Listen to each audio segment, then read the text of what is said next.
Hello class, we are outside today. I'm here in my backyard. This is Wednesday, March the 24th, and we are working on painting assignment number 5. Okay? Painting assignment number 5 is a landscape painting from observation. What you're going to do is pick a location. Alright, a location of your choosing, an outdoor location of your choosing, and you're going to paint from it directly, okay? Paint from it directly. These digital images are all good and fine, but it's not the same thing as having to be out there working from observation, okay? You can learn an infinite amount from doing it that way, okay? So find a location, convenient location, location interesting to you, and work from that directly. Okay, first thing I want to show you, you can see one of my demo paintings is already up on the easel, and I have begun a preliminary sketch using some ultramarine blue. But I want to show you my setup.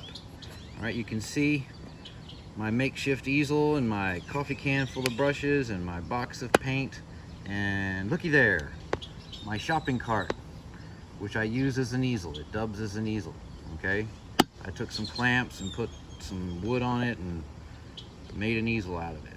Also want to pan over here and show you the subject matter of my painting today, which is my fence and my neighbor's roof. And you can't see it from this shot, but I have another neighbor who's got a wrought iron or an I-beam shed that they put up in their backyard. I'm not sure if they have a permit for that or not, but I'm not gonna complain. I think it's an interesting little thing. They do their barbecues out there. Okay, so here we are. Let me adjust. You can see my palettes, right? Now let's talk about color scheme for just a minute. Color scheme, you do not have a limited palette for this one. All the other assignments we've done so far, 1 through 4, you've had a limited color scheme. This one, you're working from observation, okay? The only thing I do ask, no earth tones. No earth tones, no black out of the tube, okay? Mix your darks from neutral tones using complementary pairs. Use all your different analogous colors. That means you can mix tertiaries as well as your secondaries, and you have your primaries. And in a video that I'm sending out this morning, and you'll get that video a couple days before you get this one, we go over the alternate primaries, things like alizarin crimson and cobalt blue and Hansa yellow and cerulean blue, things like that. You can have those additional colors as well. But you're working from observation. What colors do you see? Now, I'm going to change the position of my camera. Bear with me a moment. Yes, I know, I'm rocking the world. I'm going to change the position of my camera so that you can get a better view of my working methods. And let's see, there we go. Okay, so let's begin. Can you see me? Hello. All right, good enough. First thing we're going to do is block things out. All right, we're blocking it out. We make some simple color choices, and we're going to block things out. Actually, the very first thing I'm going to do is put on my latex protective gloves. All right, this is to keep the paint from getting on my skin. All right, these paints we use are not always the best thing for your dermis, so it's a good idea to use latex gloves. Okay, you get older, you'll figure it out. Okay, so there we go. Next thing I'm going to do is work up some of my color choices here.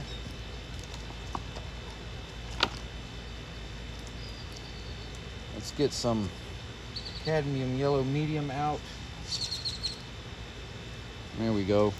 And I'm doing that because I think I'm going to need a fair amount of orange. That's some of my undercoats. squeeze out some blue. I've got some blue happening in a number of places, but I want to get some right here. I got plenty of white and I got red. Okay, I think I'm good to go. Now, I'm going to start by working over this preliminary drawing. I did this yesterday just to get started.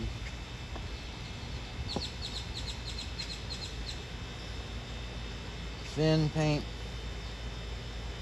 And let me go through here. All right, so we've got the edge of the fence, right?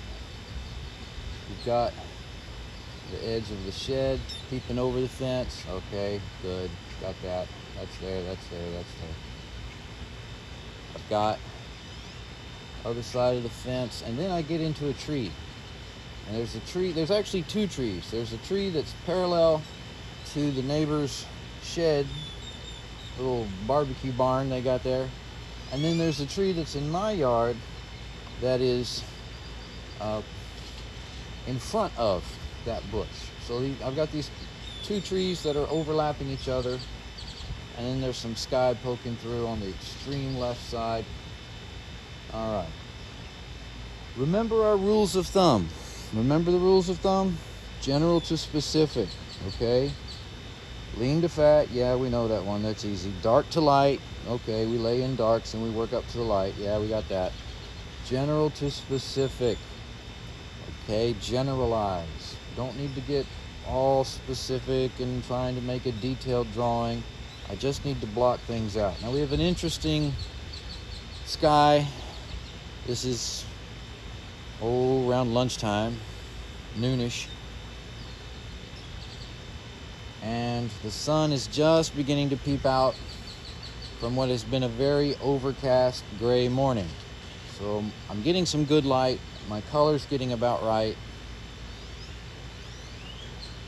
But my sky has a lot of clouds in it. In fact, it's mostly cloudy. Partly cloudy, I think is what they call that. I'd call it mostly cloudy. I'd call it very cloudy. On days like today, the light's rather diffused, and that does change the hue of the color. It changes its tone, it changes its temperature. The colors tend to be softer, less harsh. Contrasting values tend to be less dramatic. Que sera, sera. Life goes on. All right, now, there we go. I've got a medium-sized hog hair brush, and I'm going to take some cobalt blue. I'm trying to get ahead of myself on these videos. Yesterday I did a video that I'm going to send out later today covering color. It's an introduction into some new colors, some alternative primaries I like to call them, some different blues, an alternate cool red, which is alizarin crimson, and a very cool yellow, Hansa yellow.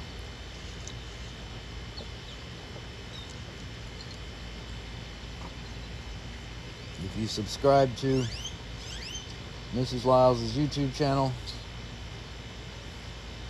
you might have seen that video.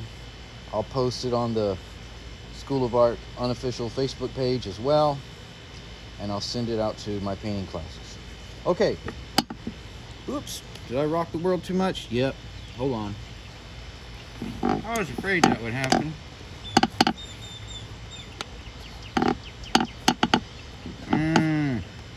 Excuse me while I fix my shot. There we are. Okay. Block things out. General to specific. I'm blocking things out. See that blue? That is a cobalt blue mixed with titanium white. And I'm just going to block it out. It's not as light as perhaps it's going to be. It's not as dark as it perhaps is going to be. I'm actually going to put just a touch of some rose madder. That's a rather violet red, very old color, been around since the Renaissance. That adds an interesting little tonal change to my paint. Let's thin that paint down more. Block it out, block it out, block it out. Simple. Keep it simple.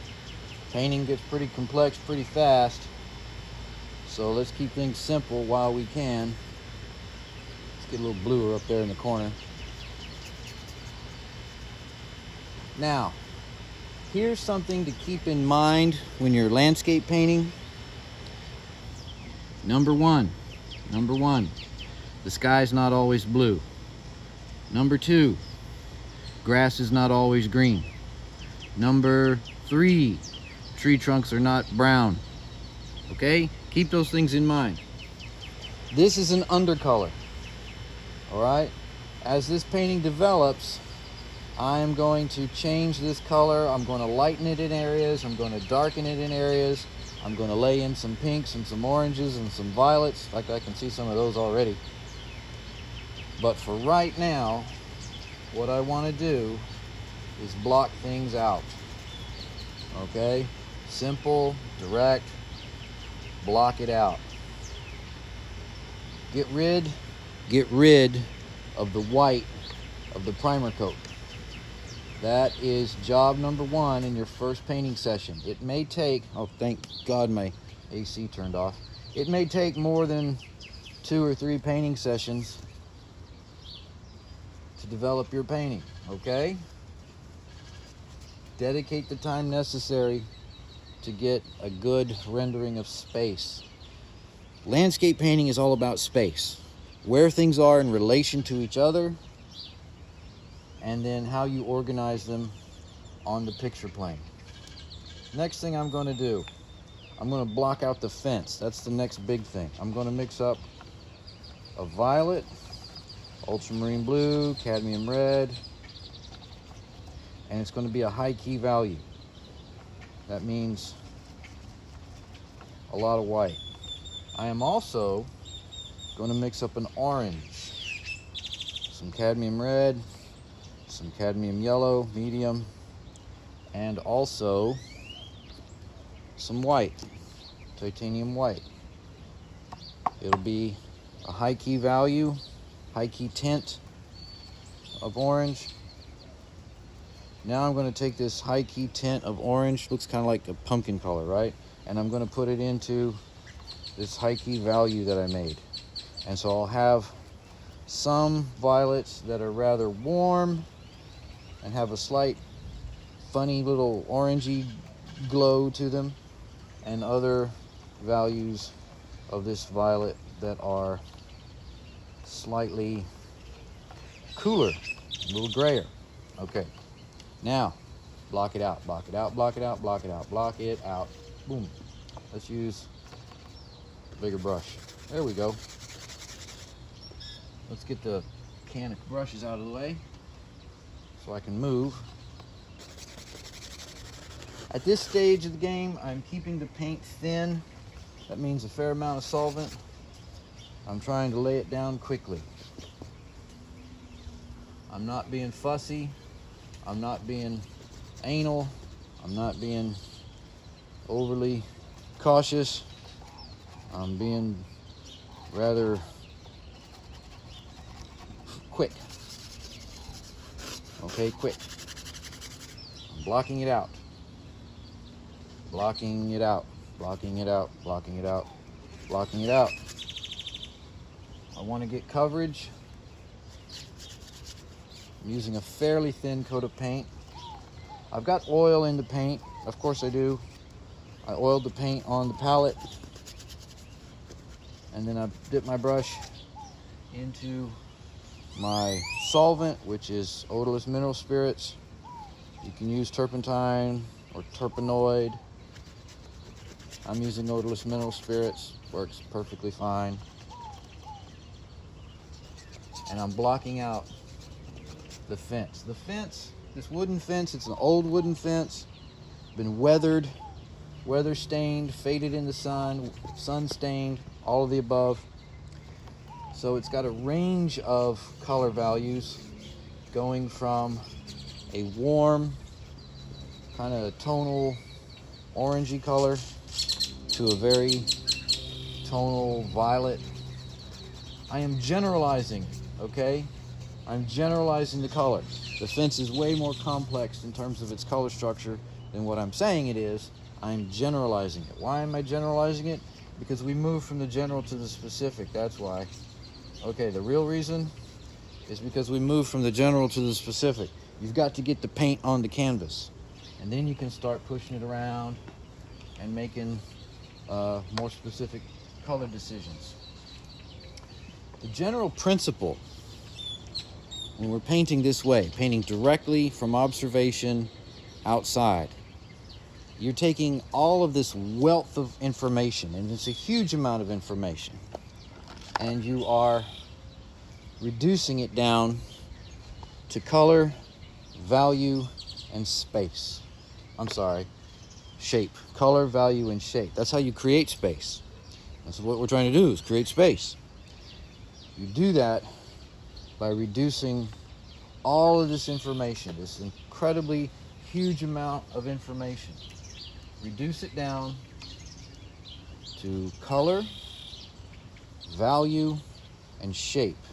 Every form that you encounter has a color. Every color, I'm making green by the way, every color has a value. All right? Every color value has a shape. So I'm judging what the color may be. I am judging what the value may be, or values. And then when I place the paint on the canvas, I'm making a generalized shape. Okay, so here we go. This is the tree. I got me a dark green. I made a green out of blue and yellow. I added just a touch of red to give it a tone. Part of my green I made bluer, and part of my green is more yellow. And I am making a rough, generalized shape that indicates tree. Tree. Is the tree really a green blob? Of course it isn't. Of course it is not. Of course it is not. But I'm not going to sit here for 5 hours trying to paint every single leaf. That's not how we do that. What we do is paint a tree.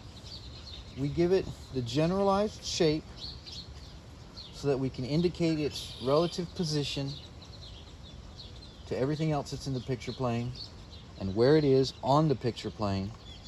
And then as we develop the painting, we can come back in and make some more specific relationships, talking about tree, talking about branches, talking about leaves.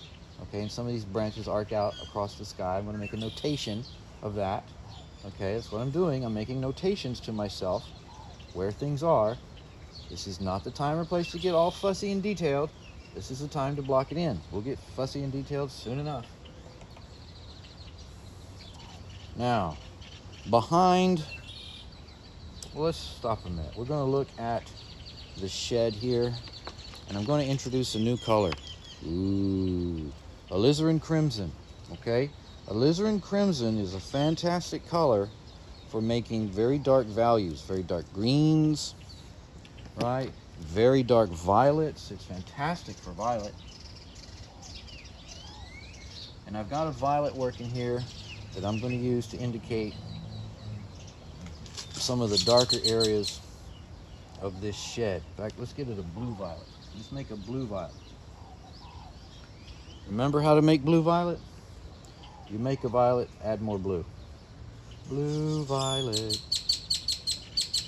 It's bluer than blue. Okay. And I'm giving myself just the rough outline of this barbecue barn. Okay.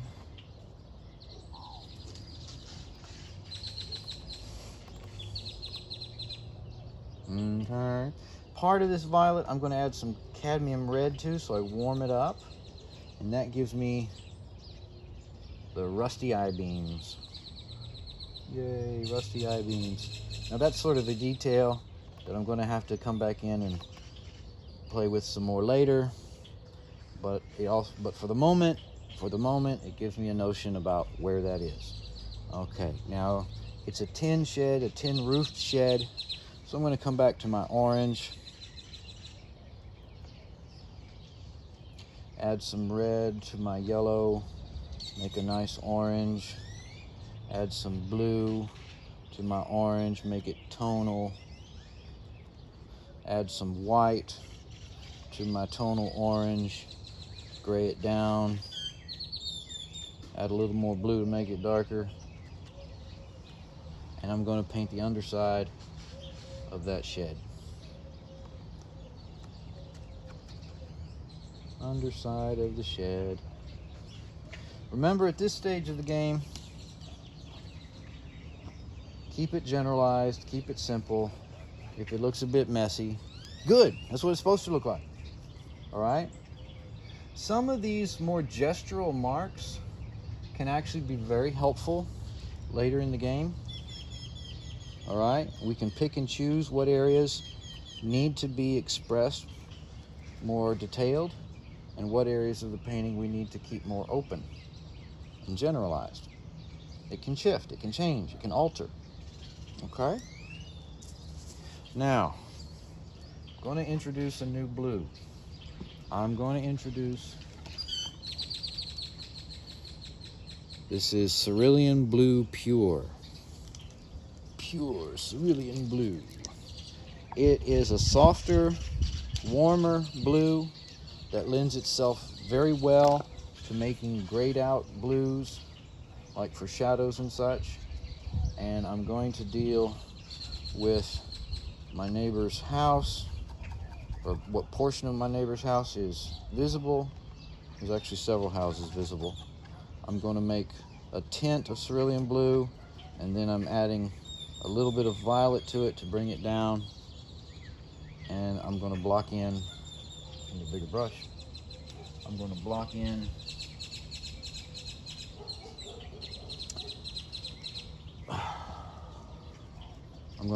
the back wall of my neighbor's house. Again, underpainting. Remember underpainting? Remember in painting number 2, you did the earth tone underpainting? What was that about? That was about setting up values, setting up relationships between dark and light, warm and cool. And then you introduced color on top of that. That allowed you to do what, folks? It allowed you to accent, allowed you to develop form, allowed you to develop space. Okay, in a color painting, same game, all right? I am setting up the underpainting.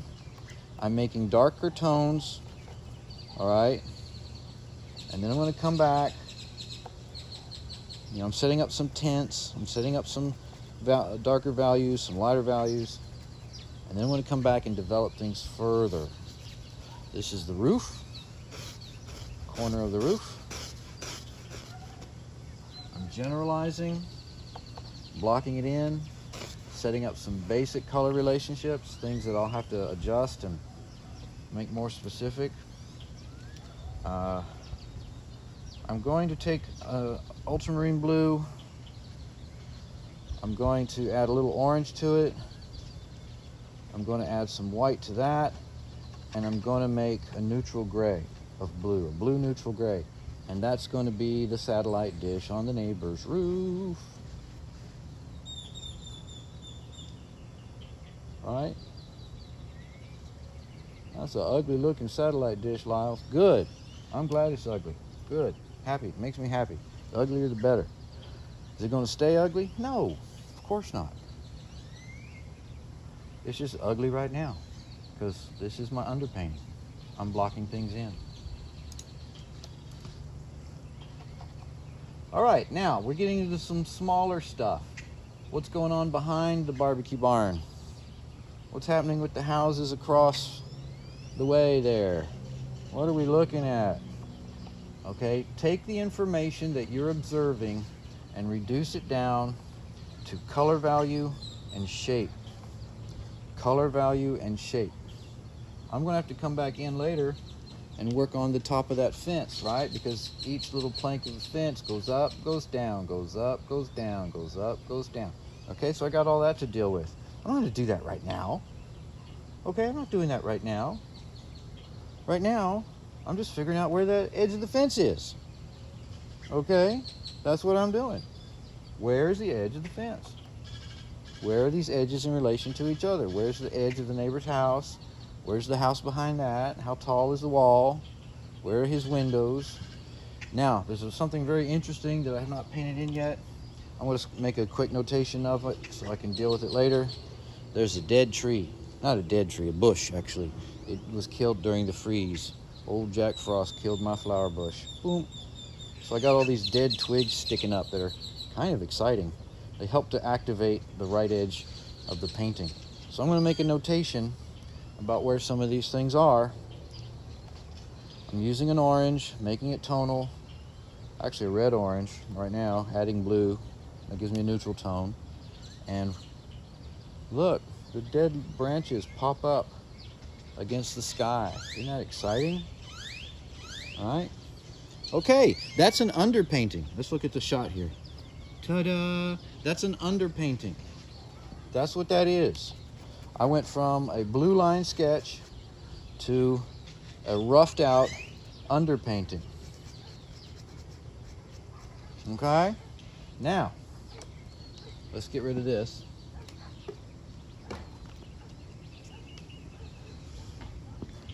And I have one I did yesterday.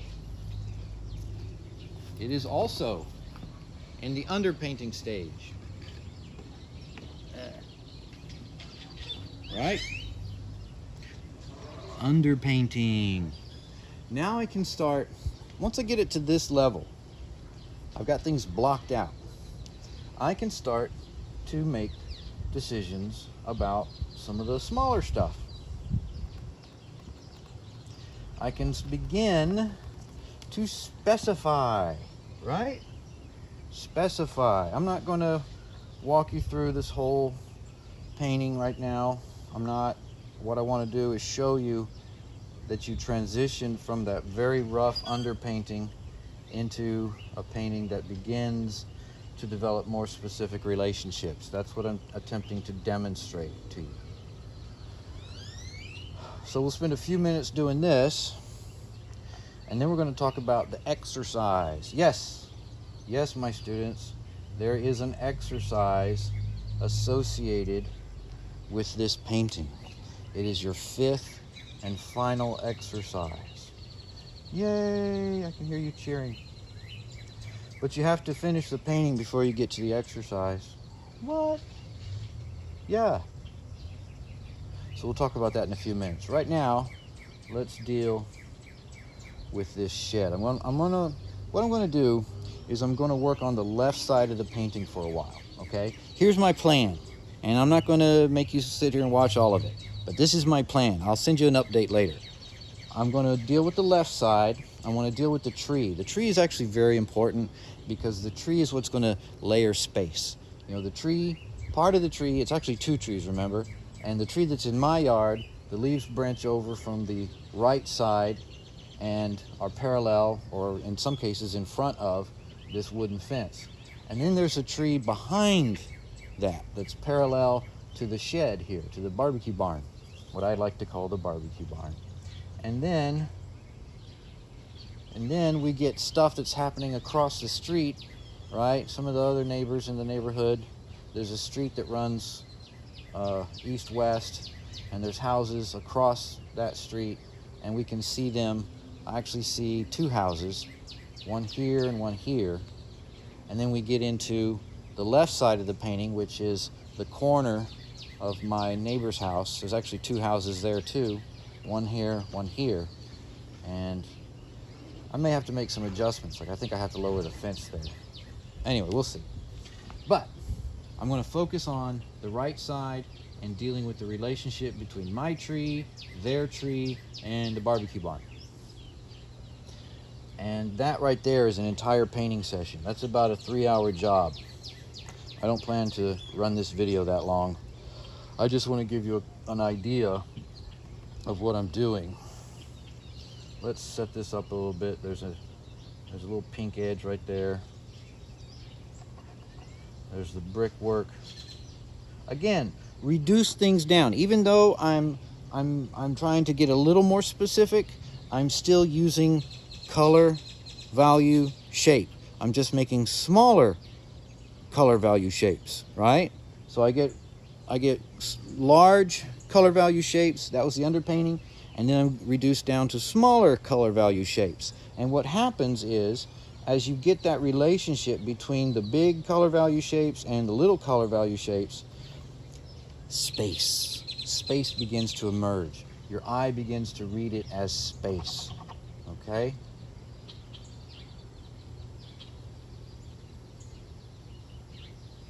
All right, so that's the house. I'll get more into that in a little bit. Let's make a pink. And that's got to be a lot hotter. That's where I'm going to use alizarin crimson. If you need a very hot pink, use alizarin crimson. Oh, that came out too purple. You know why it came out too purple? Because there was blue. There was blue mixed into it. I picked up some blue accidentally. Okay, there, that's good. Alizarin crimson, white, and then a little touch of cadmium red. Okay, and I'm making a pink. And there's a nice one right here too. This is the edges of the house across the street. You know what I'm talking about? They painted them hot pink. One of these days I'll paint my house and I'll paint it some really horrible color. That'll be fun. Okay.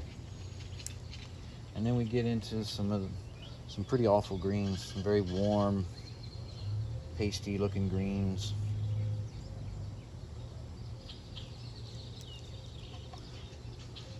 Okay, now let's jump into the tree. Let's jump into the tree. Go ahead, Lyles, let's see you do it. Jump. Okay, here we go. I am taking a yellow green, I'm adding some white to it so I get a tint of yellow green, and I'm going to deal with the tree that is parallel to the barn. It is behind my tree. Right? I set up those darks yesterday. Now I'm dealing with some light areas. Hansa yellow time. Hansa yellow is a very cool yellow. I've got cadmium yellow everywhere. I need a cooler yellow. Hansa yellow is very cool, very pale, right? And it gives me a cool pale green. And what's happening is I'm seeing areas of the tree that's in the neighbor's yard poking through branches of my tree.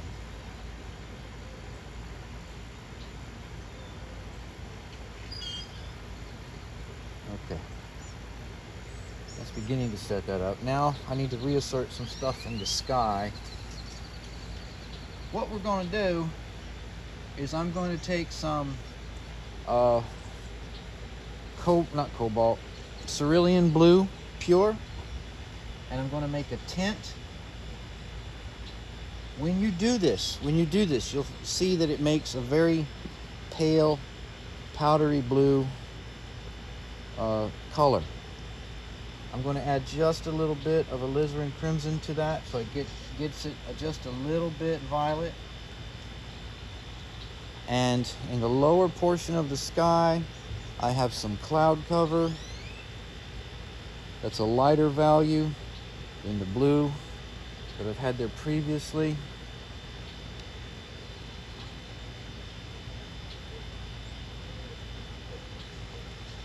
And I'm going to set up the sky. The other thing that I've noticed is that even on a clear day, down by the horizon, you get blues that are more like cerulean blues than they are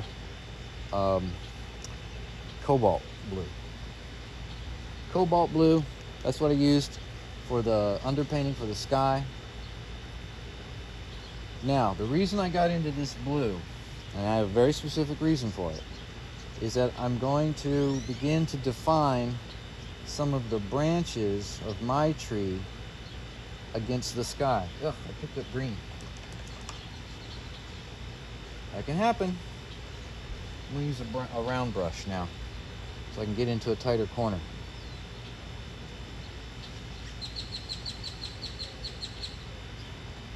Remember, roll your brush. You want to dislodge paint from your brush?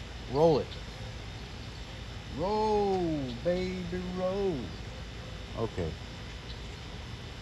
And I'm going to begin to, I'm actually drawing the edge of leaves, but I'm using my blue, it's kind of a dirty blue now,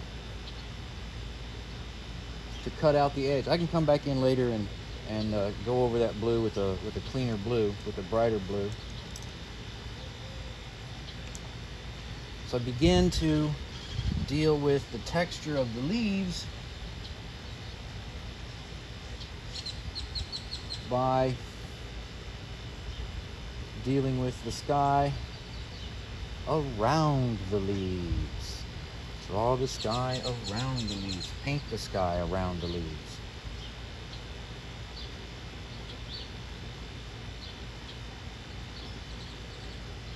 Oops. It's okay if the painting looks a bit of a mess from time to time. We're going to clean it up as we go. Okay? Right now, this is kind of the second stage of blocking in. I think that would be fair to say. We're developing smaller relationships, but we're still generalizing. We're still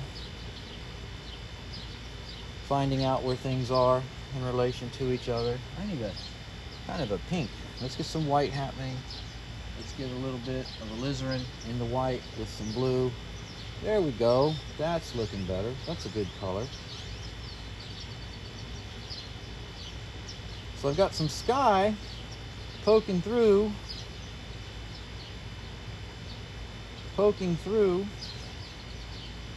leaves of trees. Now you see how that begins to set up space? I won't say it's totally accomplished yet, hardly, but it begins to set it up.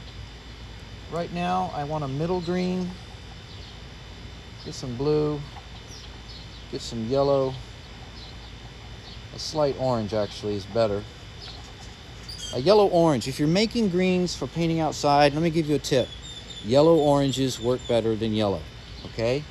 Yellow, if you make a green with straight yellow, it looks kind of artificial. It's not really the way things are. If you make a green using a yellow orange, it's a little more natural looking. Now, another tip. When you're trying to decide space, squint. Squint your eye.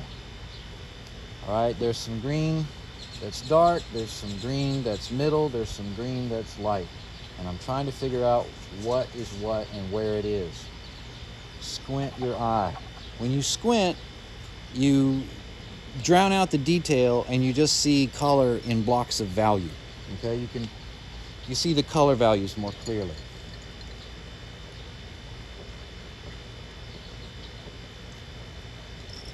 All right, drinking my tea.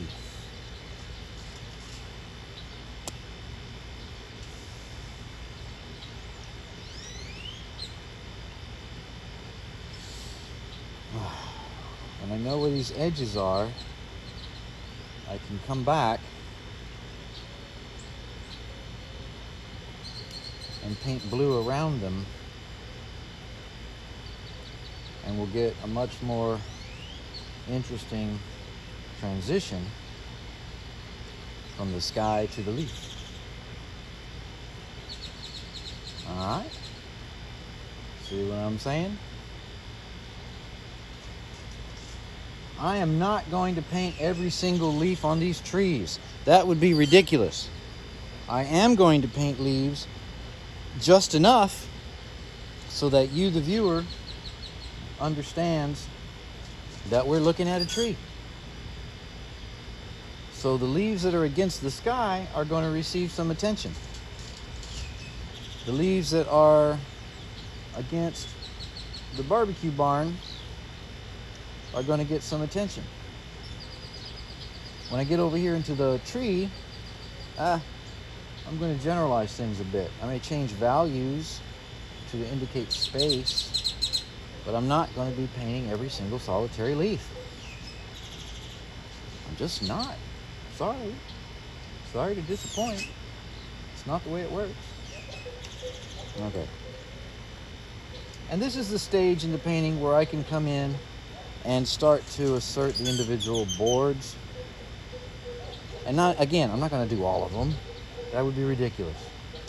All right, what I am going to do is catch these edges, decide where they are, and if I need to count out the boards, right? If I need to do that so I know what I'm looking at, then that's what I'll do.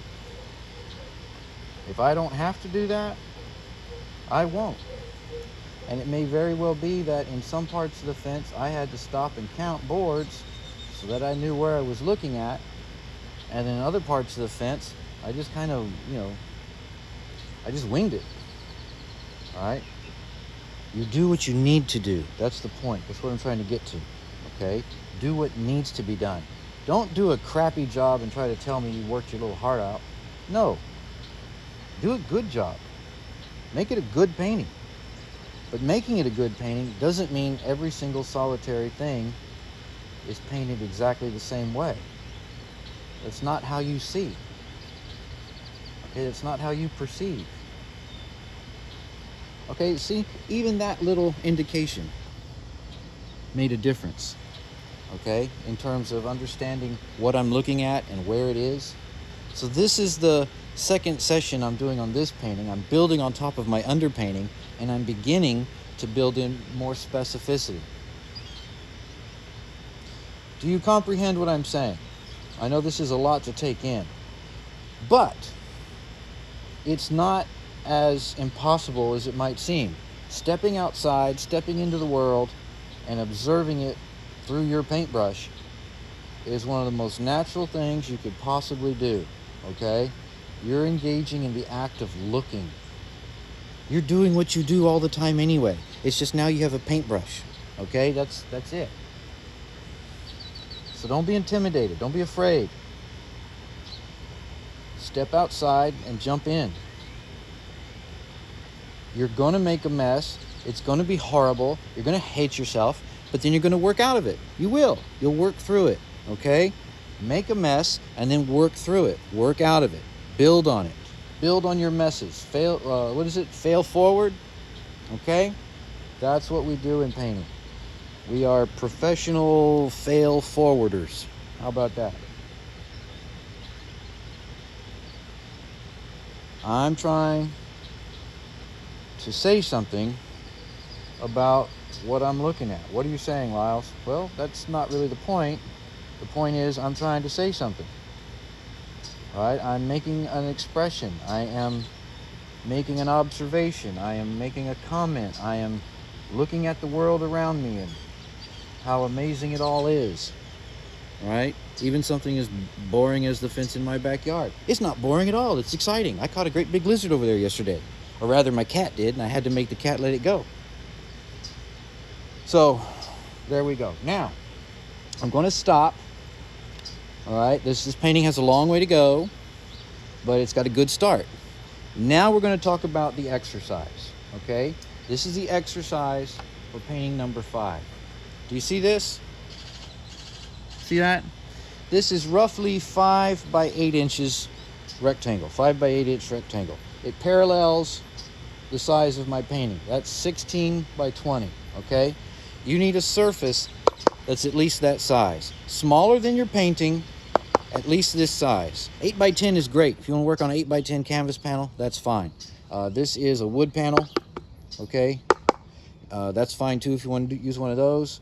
Or get you a canvas panel like we've been using for the other exercises, but at least 5 by 8. And let me see if the camera can see this.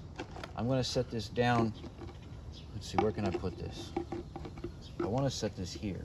Can the camera see that? No. So I'm going to pan down. Okay, camera sees it now, right?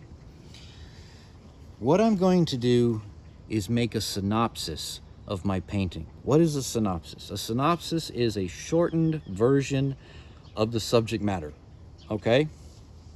The subject matter of my painting is the view from my backyard.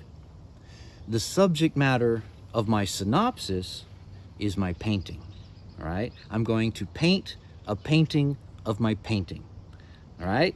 So when your painting number 5 is done, when you think you're finished with it, and it'll take you about probably 3 sessions,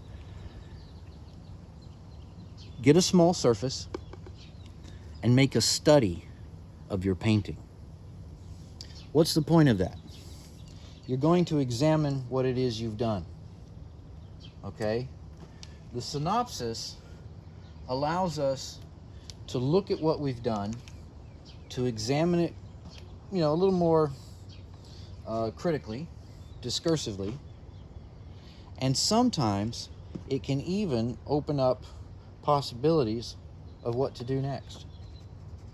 Maybe you think you're done, and then you're making the synopsis and realize, I need to work on this some more. It's not quite there. Before I turn it into Lyle's, I need to re-examine this a little bit better. Or, you know, I did this really interesting thing in my painting, and I'm not sure what I did. I can take the time to make a synopsis and examine the decisions that I made and figure out what's happening. So it's a possibility of, one, examining what you did and how you did it, and so you can do it again. And number 2, resolve issues that you ran into and you're not sure what to do. Well, maybe you can resolve it in the synopsis, okay? But make a painting of the painting. Examine the painting. Figure out what you've done on the painting. I'm using the same color scheme. Whatever colors I observed that I mixed up for my painting, those are the colors that I'm going to use for my synopsis. I am following the pattern that I laid out for myself when I did my painting. I'm making a painting of my painting. I'm not looking at the actual source, I'm looking at the painting as a source. The subject matter of the synopsis is the painting.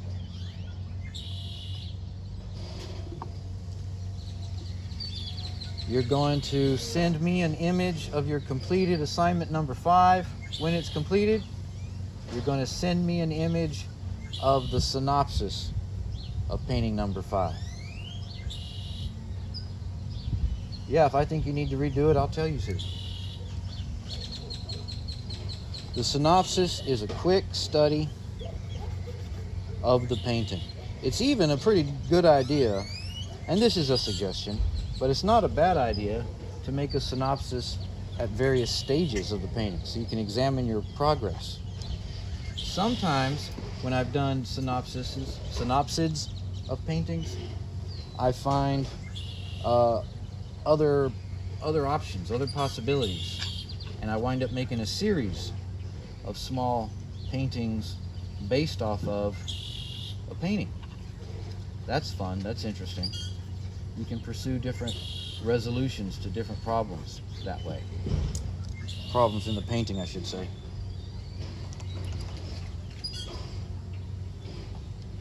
I once even did a synopsis that was big. It was a great big thing.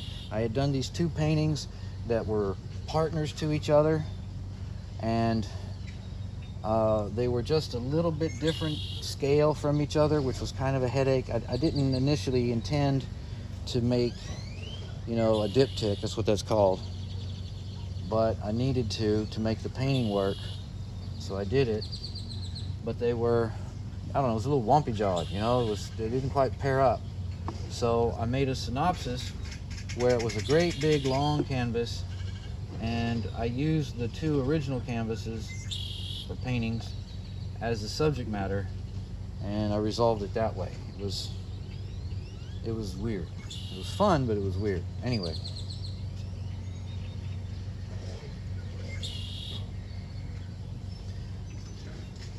The Greco in my tree is being very loud. He's disrupting my class. I shall have to call security. Okay. I'm going through this rather quickly.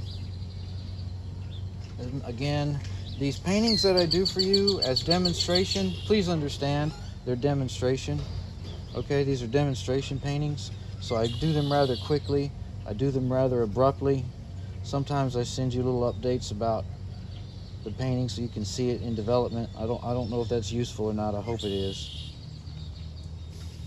I don't want to give you the impression that all my paintings are, you know, goopy, sloppy, drippy paint. Sometimes I get rather detailed and specific and anal about things. But it's no good to do that in the beginning. And I'm also dealing with time. Okay, so there's a synopsis, right? That little painting is a synopsis of the larger painting. Let me pan out. Let's pan out. Pan out. There we go. See? There's the painting on the easel. It's in its second session, second stage, I guess you could say. And then, or it's beginning in the second stage. And then there's the synopsis underneath, the small one. So, this is your assignment. Painting number 5, find a location. You're painting from observation. You're trying to make judgments about color based on observation. Use the primaries to make secondaries and tertiaries and neutral tones. You can add the alternative primary colors, the alizarin crimson, the Hansa yellow, the cerulean blue, the cobalt blue. Do not use earth tones, not for this. Make all your darks using neutral tones. And paint. Go out in your backyard and paint. Go out to the park and paint. Find a spot over on main campus and paint. All right, something that you think is interesting to you. When you're done, get a small surface, at least 5 by 8 inches, and make a study of your painting. Make a synopsis. All right? That's painting assignment number 5. I will send this out to you in a couple of days. I'm also going to resend the demo video for number 4. I don't know how many of you have actually seen it, so I want to resend it. And I will also send out the demo video regarding the new colors. Okay? So that's where we're at. Work hard. Time's catching up to us.